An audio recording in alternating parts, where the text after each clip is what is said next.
What up, Saberland? This is Rob with Ciroc Sabers. Been a while since I've done a video, especially on YouTube. Well, I do a ton of videos on the Facebook groups, but it's not the point here. Been a while since I've done a video for YouTube, and figured I'd do another build breakdown because it's been a while since I've done one. And what we have here is a Darth Maul saber. As you can see, the original length, pretty long. You got two hilts, one here, you got a coupler, and then you got the other hilt. And I figured, how cool would it be to have a mini Maul?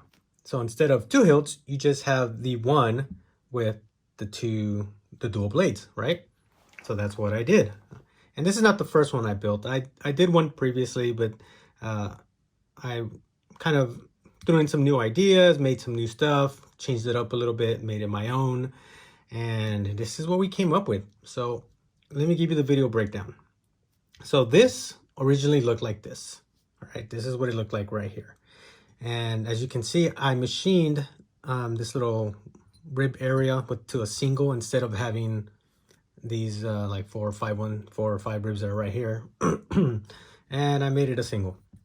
And then what I also machined was this end right here to match this lip right here. See how it doesn't have it right there? So just, you know, a little detail that I wanted to add to it, aside from the obvious, the brass right here. So originally these right here would be red, silver, little screw grubs. And then you'd have one accent LED here, and you'd have one accent LED there. And went and changed it up. Decided to do 4 accent LEDs. And I made these the activation switch and auxiliary switch. This is a dummy switch. Well, it's just there to kind of match the top one. And then this little guy right here is the retention screw for the chassis. All right, so that's what we've done so far. And then back on the back part, we have the cover tech wheel, so you can hook it onto your belt. And because of the dual blades and sound venting being an issue, I went ahead and machined this little these little 3 sound vents right here to allow for the speaker, so you can hear it better, so it doesn't sound muffled. So that's what I did on the body. This is all the machining that's been done on the body. These are my custom switch plungers right here. They're secured, they won't fall out. You don't have to worry about them. But there is a technique to insert the chassis in order so they don't catch and break your switches, which are right here on the chassis, which I'll get to. But that's pretty much it as far as the machining goes for this this body. Like I said, these are made out of brass. These are 5mm glass or LEDs, 5mm LEDs. There's 4 of them. 2 switch plungers, dummy plug, and retention screw. Sound venting, cover tech wheel. So that's that. That was a machining there. And then came the design for the chassis. Now, this isn't the first time I designed this chassis. Like I said, I've done this before. I just went ahead and kind of updated it, upgraded it, made it a little better. And this is what we came up with, or what I came up with.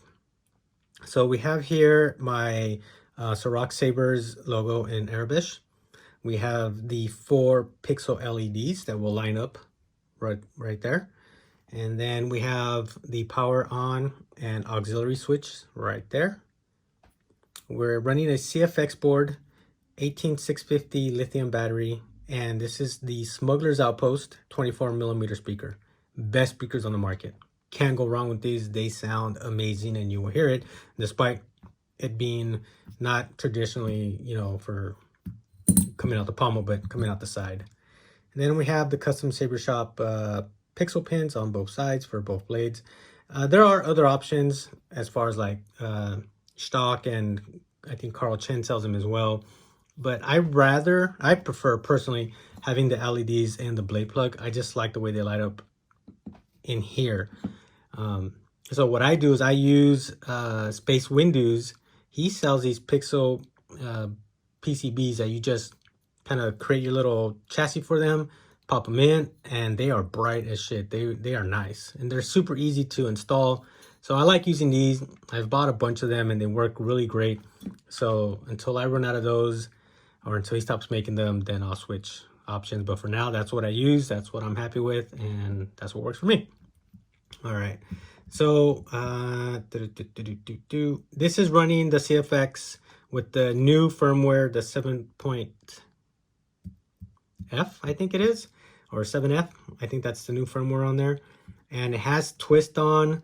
It has the accent LEDs are running independent from the blade, so they can be programmed to whatever color, whatever sequence, whatever blinky style you want them to be, and it will not affect the blade style, which is really cool. CFX finally caught up on that, and they've been kind of lagging it compared to what Profi's done.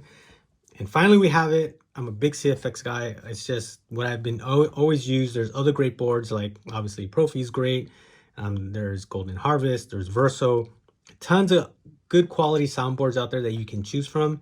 But Rob's personal preference is CFX because that's what I am used to using. All right, so let's put this sucker in. So like I said, there is a technique to put these in so they don't catch on the plungers. And then we'll go ahead and put the emitters on, because the emitters are on here currently. The other two that I had, like I said, I made another original version and I sold it, so I lost those emitters. So I just have these two now, and then I'm gonna make custom emitters for this, but they won't look like this, or they may, but not the same. Anyways, let's carry on. So let me see if I can do this, because I got the camera in front of me and there is a little technique to this. So we're gonna go ahead and line this up right to here, and it's gonna bump. As soon as I feel that bump, I'm gonna bring it back a little bit, turn it upside down so the plungers kind of sit. They drop, and then I'll bring this in. Yep, there we go. They're making good contact. It's aligned. Now I can go ahead and tighten the chassis with the retention screw. There it is. And then I'm gonna go ahead and remove these because they belong on here. I'm gonna see, there's the pixel, there's the pixel. I'm gonna go ahead and put this in here. Now, the one thing I don't like about this hilt are the threads. These, you can see these threads aren't machined very well. They look really janky, and they're just a pain in the ass to put back on. So that was like one of the biggest flaws from these. So this is a Corbant DM1, and that was one of the biggest flaws with their hilts, is that their threads, they're just garbage, and if you're not careful, you can easily jack them up, and they're such a pain. I do usually put white lithium grease on them to help kind of like smoothly go in, but I haven't done that yet, so that's on my to-do list. Get this out of the way, take this emitter off. Hopefully that's forward. All right, we'll put this one on here.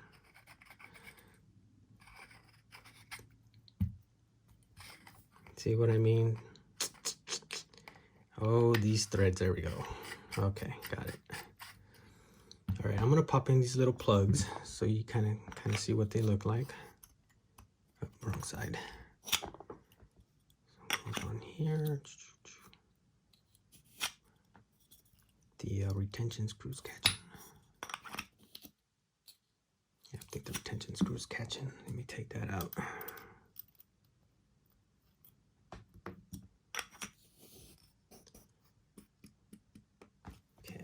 So there's one plug, and then there's the other plug. So these are the Saber Forge plugs that they sell, that you would get in their scratch and dents, but I kind of machined it a little bit.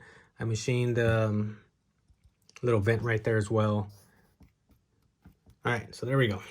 All assembled, ready to play with, except for the retention screws that they're not holding the blades in. So let's power it up. You can check it out. Look what has become of you. A rat in the desert. And there are the blinkies. You can see red, white, red, white. It might look different because of the lighting, but they are red and white.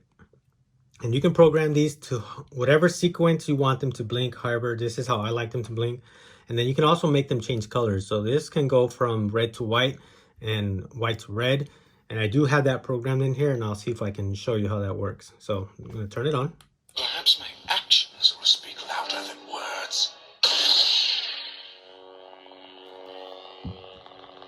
So it's currently on a white blade, so let's change the color to red. Spectrum. You can see right here the color is changing. And the light washes it out, so don't let that bug you.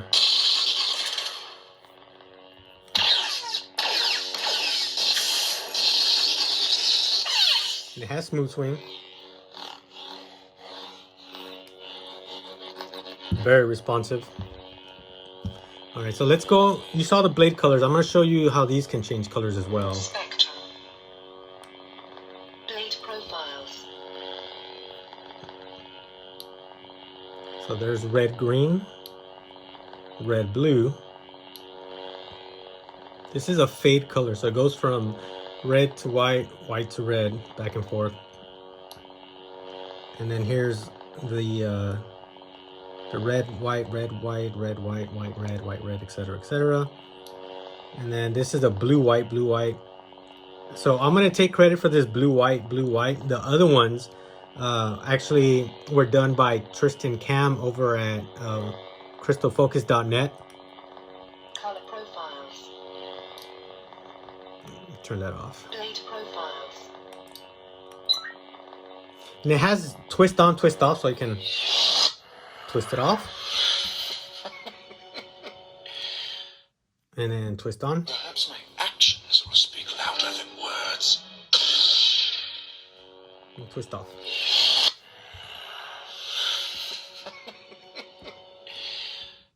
So CFX has definitely come a long way. I'm really happy with how this turned out.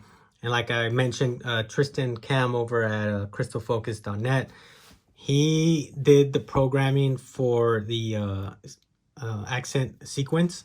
And I told him what I wanted and he nailed it. He hooked me up with that. I was reading the manual, you know, the RTF, read the fucking manual.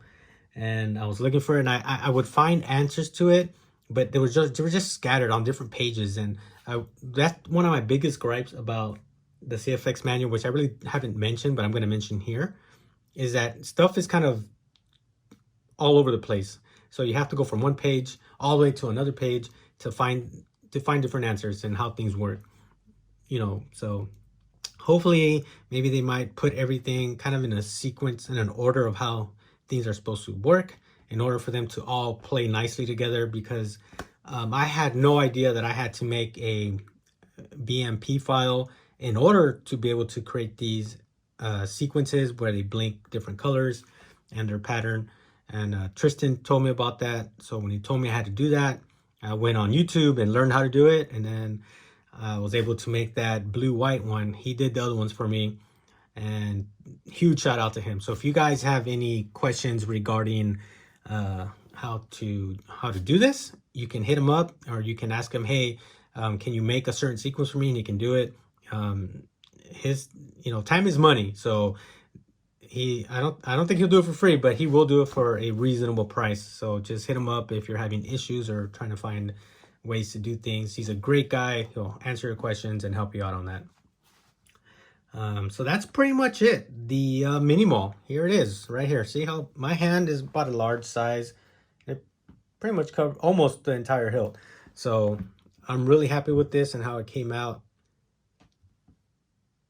And I hope you guys enjoyed the video. Thanks for watching, and may the force be with you.